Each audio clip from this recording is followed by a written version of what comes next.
Hello বন্ধুরা, দেখো আমি দোকান খুলে ফেলেছি। ওপেন দেখো, ওপেন দেখো কতটা গোছানো হয়েছে, দেখাই দাঁড়াও।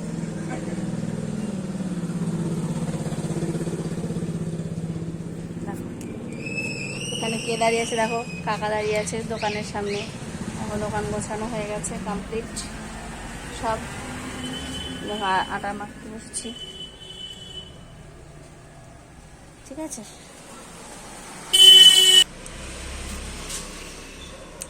আটা মাখতে বসি বন্ধুরা, আটা মাখতে, বুঝছেন?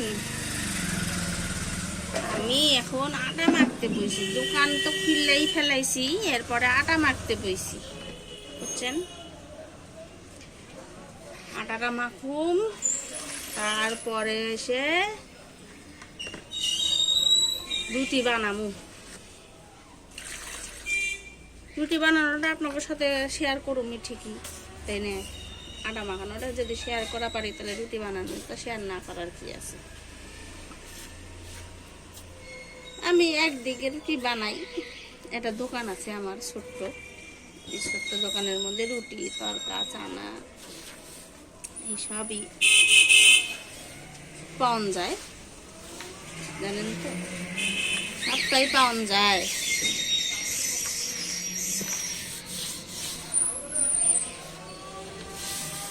শুধু বড় বড় জিনিসই পাওয়া যায় না।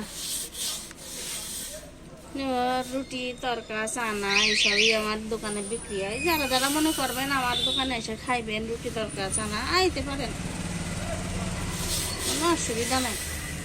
আয়া খাইয়া যাবেন, ঠিক না? আয়া খাইয়া যাবেন। দেখো এই দেখো আটাটা মাহি নেই পুরোটা, হনো দেখো, দেখছো মাহি নেই। এটা হাফ মাইখে রাখা দিছি, এরপরে কোনো যে ঢাকা দিয়ে রাখতেছি। তারপরে ডলন মলন দিয়ে তারপর ঠিকঠাক করো আটাটারে সেট করে নি এখন, বুঝছো? এরপরে এই যে আন্ডা না, এই যে আন্ডা, এই যে এইটা এখন সিদ্ধ বহম, বুঝছো? সিদ্ধ বহম, বুঝছো? দেখো আলু চুল বানাইছি, দেখো কামতাছে কেমন করে, ঠিক আছে? দেখছো কেমন করে কানতাছে? হয় হ্যাঁ রে, এটা দোকান খুলতে গিয়ে এমন করে কানলে হয়? ঠিক আছে, দেখছো? শুধু আটা মাখাই আমার কাম না গো, আলু চুল বানাইছে, আলু আলু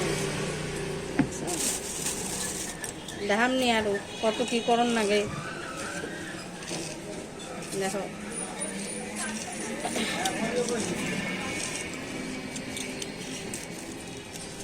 দেখছো কত কি করন লাগে, আর দেখামনি।